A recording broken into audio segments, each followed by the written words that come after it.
अस्सलाम वालेकुम students, welcome back to biology brilliance. तो आज हम लोग का जो टॉपिक है वो है malaria as an example of biological problem. तो कल के लेक्चर में हमने देख लिया था कि मलेरिया के काजेज़ क्या हैं। तो वो जो मलेरिया के काजेज़ हमने देखी थी उनको बायोलॉजिकल मेथड से सॉल्व किए थे, वो प्रॉब्लम नंबर 1 थी। तो अब प्रॉब्लम नंबर 2 को सॉल्व करेंगे कि मलेरिया ट्रांसमिट कैसे होता है, एक ह्यूमन से दूसरे ह्यूमन को मलेरिया ट्रांसमिट कैसे होता है, और उसको हम लोग बायोलॉजिकल मेथड के ज़रिए सॉल्व करेंगे। तो सबसे पहले हमने देख लिया कि प्रॉब्लम क्या है, कि how is plasmodium transmitted to human beings, कि प्लाज्मोडियम जो है वो ह्यूमन बींग्स को कैसे ट्रांसमिट होता है। जैसे कि हमने कल के लेक्चर में देखा था काजेस ऑफ मलेरिया, तो उसके अंदर मैंने बताया था, हमने जब बायोलॉजिकल मेथड्स के ज़रिए उस प्रॉब्लम को सॉल्व किया था तो उसके रिजल्ट्स में हमने देखा था कि प्लाज्मोडियम ही वो चीज़ थी जो कि मलेरिया की काज थी। मलेरिया का सबब जो था वो प्लाज्मोडियम ही था। तो इस लेक्चर के अंदर हम लोग देख रहे हैं कि प्लाज्मोडियम अब काज तो है मलेरिया का, लेकिन अब वो ट्रांसमिट कैसे होता है, एक ह्यूमन से दूसरे ह्यूमन को कैसे मलेरिया होता है और प्लाज्मोडियम कैसे ट्रांसफ़र होता है। तो बायोलॉजिकल प्रॉब्लम में स्टेप नंबर 1 होता है ऑब्जर्वेशन। सबसे पहले क्या काम होता है, ऑब्जर्वेशन करना।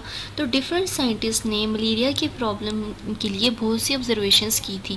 पहले ऑब्जर्वेशन ये थी कि मलेरिया जो है वो मार्शी प्लेसेस के साथ रिलेट कर रहा है, कि मलेरिया का कोई ना कोई रिलेशन तो है मार्शी प्लेसेस के साथ, दलदली इलाकों के साथ मलेरिया का कोई रिलेशन है।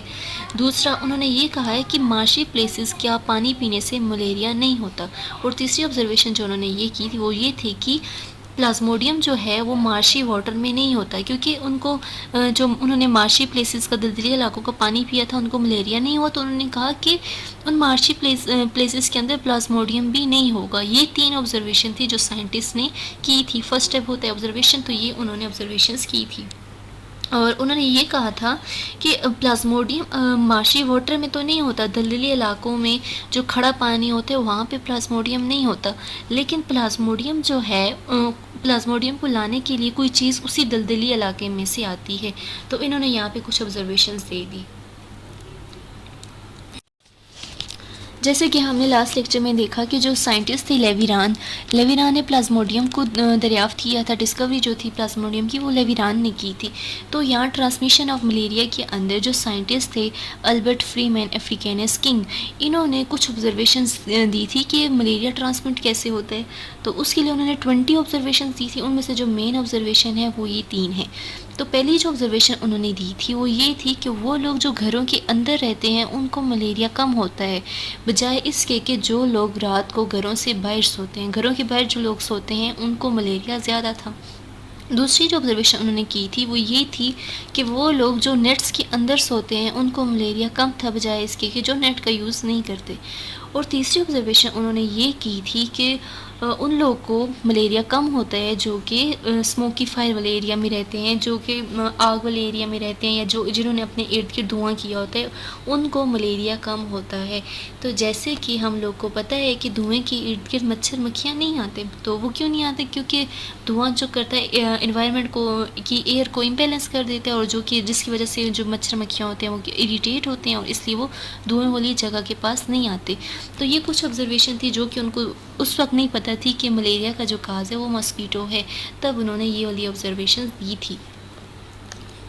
जैसे कि बायोलॉजिकल मेथड में सेकंड स्टेप होता है हाइपोथेसिस। ऑब्जर्वेशन होगी, उसके बाद साइंटिस्ट ने एक अपनी आर्जी वजाहत देनी थी कि इस प्रॉब्लम की ये वजह है। तो जो आर्जी वजह देते हैं या आर्जी वजाहत देते हैं उसको बोलते हैं हाइपोथेसिस या टेंटेटिव एक्सप्लेनेशन या एजुकेटेड गेस। कोई भी गेस लगा देते हैं जो गलत भी हो सकता है या ठीक भी हो सकता है। तो उन्होंने एक गेस लगा दिया कि जो मॉस्किटोज़ हैं वो क्या ट्रांसमिट करते हैं, प्लाज्मोडियम, कि मॉस्किटोज़ ही प्लाज्मोडियम को ट्रांसमिट करने की वजह है, और मॉस्किटोज़ से ही मलेरिया स्प्रेड होता है। एक ह्यूमन से दूसरे ह्यूमन को मलेरिया मॉस्किटोज़ की वजह से ही लगता है। और ये हाइपोथेसिस किसने दी थी, अल्बर्ट किंग ने। हाइपोथेसिस होगी, हाइपोथेसिस के बाद साइंटिस्ट का काम होता है वो डिडक्शन दे। डिडक्शन कोई भी लॉजिकल कॉन्सिक्वेंसेस होते हैं प्रॉब्लम के, काबिल गौर नताइज होते हैं किसी भी मसाइल के। तो डिडक्शन के अंदर इफ़ और देन की स्टेटमेंट होती है। जैसे कि यहाँ पे अल्बर्ट किंग ने एक डिडक्शन दे दी, एक स्टेटमेंट दे दी अपने हाइपोथेसिस को देख के।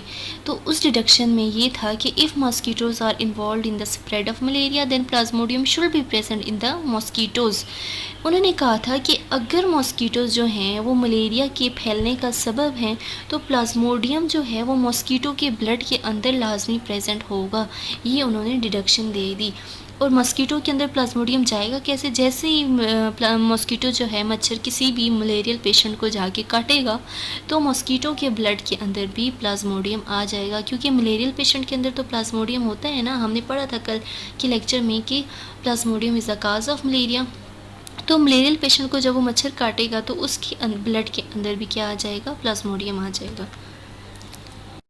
तो डिडक्शन के बाद नेक्स्ट स्टेप होता है एक्सपेरिमेंट्स करना। तो साइंटिस्ट ने, रोनाल्ड रॉस ने एक फीमेल एनोफिलस मॉस्किटो के ऊपर एक्सपेरिमेंट किया। उन्होंने मेल मॉस्किटो पे एक्सपेरिमेंट इसलिए नहीं किया क्योंकि वो बाइट नहीं करता।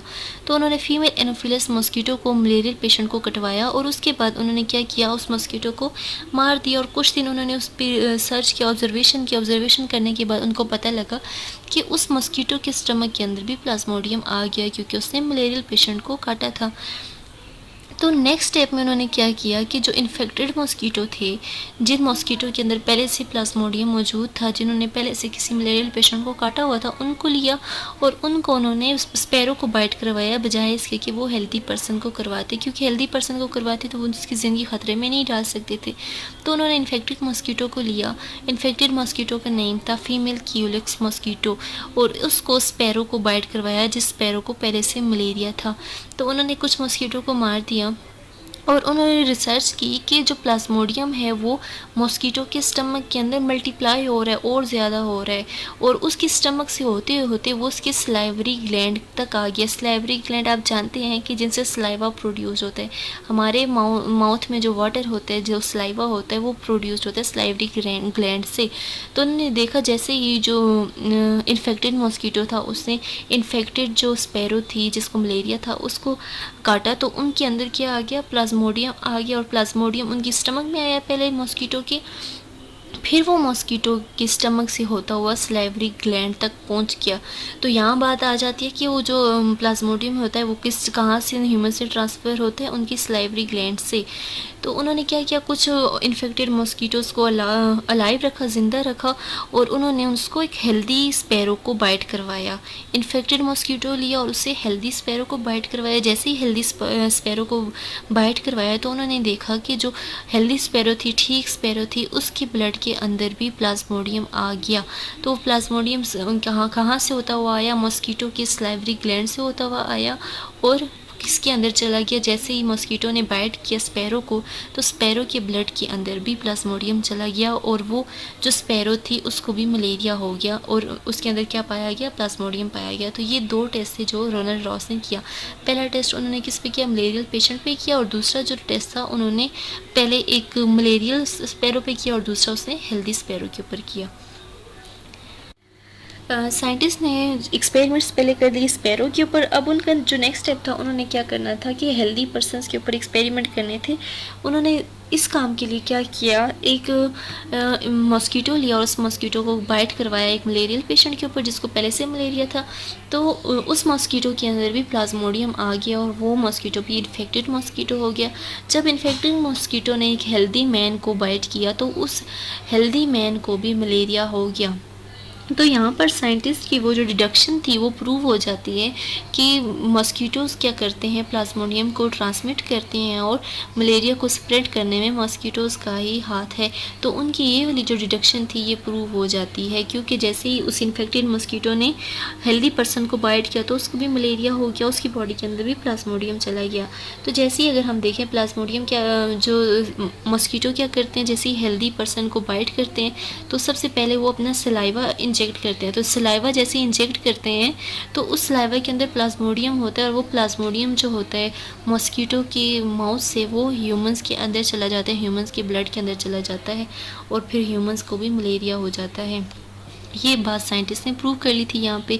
और आपके जहन में एक बात लाजमी आनी चाहिए कि फिर साइंटिस्ट ने मार्शी प्लेसेस का जिक्र क्यों किया? अगर मॉस्किटो ही काज थे तो उन्होंने मार्शी प्लेसेस का जिक्र क्यों किया? तो उन्होंने माशी प्लेसेस का जिक्र इसलिए किया क्योंकि जो मॉस्किटोज़ होते हैं ये अपनी ब्रीडिंग उन्हीं माशी प्लेसेस में करते हैं, उन्हीं दलदली इलाकों में खड़े पानी में ये अपनी ब्रीडिंग करते हैं, अपनी तादाद ज़्यादा बढ़ाते हैं, एग लेस करते हैं।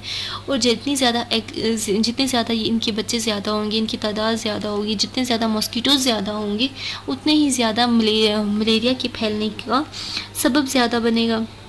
तो इसीलिए कहा जाता था कि जो लोग आउटडोर्स में रहते हैं, बाहर रहते हैं, जो रात को बाहर सोते हैं, नेट्स के अंदर नहीं सोते, उनको मलेरिया ज़्यादा होता है क्योंकि उन्हीं दलदली इलाकों में जो मॉस्किटोज़ हैं वो ज़्यादा होते हैं। तो ये रीज़न्स उनकी जो डिडक्शन थी वो प्रूव हो गई यहाँ पे। जैसे कि इधर हम लोग देख सकते हैं कि रोनाल्ड रॉस ने 2 एक्सपेरिमेंट किए थे स्पैरो के ऊपर। हेल्दी स्पैरो पे कौन सा मॉस्किटो ने बाइट किया था? क्यूलेक्स ने। ये चीज़ें आपने लाजमी याद रखनी है कि हेल्दी स्पैरो पे कौन से मॉस्किटो ने बाइट किया था, वो था क्यूलेक्स। और जो ह्यूमंस था उस पर किसने बाइट किया था? फीमेल एनोफिलस मॉस्किटो ने। ये नेम्स आपने लाजमी याद रखने हैं। अब हम डिफरेंट टाइप्स ऑफ मॉस्किटो देख लेते हैं। सबसे पहले एनोफिलस मॉस्किटो, उसके बाद आइडिस मॉस्किटो, उसके बाद क्यूलेक्स मॉस्किटो। तो ये 3 डिफरेंट मॉस्किटोज़ हैं जो कि हमारे नेचर में पाए जाते हैं। इसके अलावा भी बहुत सी टाइप्स पाए जाते हैं लेकिन जो मेजर हैं वो ये 3 हैं। आपको लाजमी इनका डिफरेंस पता हो कि ये दिखने में कैसे होते हैं। ये तीनों जो हैं देखने में बिल्कुल चेंज है और ये इनके जो काम है वो भी बिल्कुल चेंज है। जो एनोफिलस मॉस्किटो है वो सबसे पहले क्या काज करते हैं? वो मलेरिया काज करते हैं और उसकी स्ट्रक्चर ऐसी होती है। और जो आइडिस मॉस्किटो होता है वो डेंगू काज करता है, फीवर होता है जिससे बुखार होता है। वो ऐसा दिखने में ऐसा होता है और ब्लैक कलर का होता है, वाइट स्पॉट्स होते हैं उसकी बॉडी के ऊपर। और जो क्यूलिक्स मॉस्किटो है जिसको साइंटिस्ट ने स्पैरो के ऊपर बाइट करवाया था, वो क्यूलिक्स जो है वो दिखने में इस तरह ब्राउन कलर का होता है। और ये जो क्यूलेक्स मॉस्किटो है ये डिफरेंट वायरसेस को कैरी करता है। जैसे कि ये डिफरेंट वायरसेस को कैरी करता है और बहुत सी बीमारियां काज करता है। उनमें से एक एलिफेंटियासिस है। एलिफेंटियासिस एक ऐसी बीमारी है जिसके अंदर ह्यूमंस का जो पाँव होता है वो बहुत बड़ा होता जाता है, जैसे कि एलिफेंट का पाँव होता है। तो ये जो वायरसेस हैं ये कैरी करता है क्यूलेक्स मॉस्किटो। तो ये डिफरेंट टाइप्स ऑफ मॉस्किटो थे जो कि जिसकी पहचान करनी आपको लाजमी आनी चाहिए। एनोफिलिस दिखने में कैसा होता है, आइडिस कैसा होता है और क्यूलेक्स कैसा होता है, ये तीनों को आपको लाजमी रिमेंबर करना है ये तीनों देखने में कैसे होते हैं। तो नेक्स्ट हम लोग देखते हैं थ्योरी और लव में क्या डिफरेंस है। तो जब किसी भी साइंटिस्ट ने कोई हाइपोथेसिस दे दी है तो उस हाइपोथेसिस को रिजेक्ट करने के लिए डिफरेंट साइंटिस्ट क्या करते हैं? अपनी हाइपोथेसिस लेकर आते हैं। लेकिन जब जो साइंटिस्ट हैं वो अपनी हाइपोथेसिस लाएं और वो दूसरे हाइपोथेसिस को रिजेक्ट ना कर सकें, पहले वाली हाइपोथेसिस को रिजेक्ट ना कर सकें, ऐसी हाइपोथेसिस को थ्योरी बोल देते हैं। ऐसी हाइपोथेसिस जो कि टेस्ट करने के बाद, डिफरेंट एक्सपेरिमेंट करने के बाद रिजेक्ट ना हो सके उसको बोलते हैं थ्योरी। और जब इन थ्योरीज़ को बहुत से साइंटिस्ट, दुनिया के बहुत से साइंटिस्ट मिलकर गलत साबित करना चाहें और बहुत से एक्सपेरिमेंट्स दें, एविडेंस दें, लेकिन वो थ्योरी भी रिजेक्ट ना हो सके, तो वो थ्योरी एक लॉ बन जाती है। और जब लॉ बन जाती है तो वो एक यूनिवर्सल ट्रुथ बन जाती है। उसको कभी भी कोई भी इंसान उसको गलत ठहरा नहीं सकता। लॉ एक सबसे एंड लेवल का एक स्टेज आ जाता है साइंटिफिक मेथड्स में जिसको गलत ठहराया नहीं जा सकता। तो साइंटिफिक जो लॉ होता है वो यूनिवर्सल ट्रुथ कहा जाता है या नेचुरल फैक्ट कहा जाता है जिसको गलत नहीं ठहराया जाता, विच इज़ इररिफ्यूटेबल, जिसको गलत नहीं ठहराया जा सकता। और इसको इस लॉ को, साइंटिफिक लॉ को इररिफ्यूटेबल थ्योरी भी कहते हैं कि ऐसी थ्योरी जिसको कभी भी गलत ठहराया ना जा सके। क्योंकि इस जो साइंटिफिक लॉ के ऊपर दुनिया के बहुत से साइंटिस्ट जो होते हैं वो मुत्तहिद होते हैं और सब मानते हैं कि ये जो बात है ये बिल्कुल सच्ची है, ये कभी भी एक्सपेरिमेंट्स के बाद ये गलत नहीं हो सकती। जैसे कि एग्जांपल में मेंडल्स लॉ ऑफ इनहेरिटेंस है। जैसे कि हम सब जानते हैं मेंडल्स जो हैं वो जेनेटिक्स के फादर हैं। और मेंडल्स ने क्या किया था कि स्टार्ट ली थी, इनहेरिटेंस की स्टार्ट ली थी। उन्होंने बताया था कि जीन्स पेरेंट्स से ऑफस्प्रिंग में कैसे जाते हैं और वेरिएशंस कैसे आती हैं। तो इन्होंने स्टार्ट लिया था जेनेटिक्स का और इनका जो लॉ है वो कभी भी गलत ठहराया नहीं जा सकता क्योंकि यूनिवर्सल ट्रुथ है। बहुत से साइंटिस्ट इस लॉ पे एग्री हैं, तो इसलिए इसको क्या बोलते हैं? Universal law. तो बहुत सी एग्जांपल्स आप लोग कर सकते हैं, लेकिन ये मेन डिफरेंस था थ्योरी और लॉ के अंदर। तो आपको सब कुछ समझ में आया होगा, अगर कुछ ना समझ में आए तो कमेंट ज़रूर करें। मिलते रहेंगे नेक्स्ट लेक्चर में। अपना बहुत ज़्यादा ख्याल रखें। अल्लाह हाफिज़।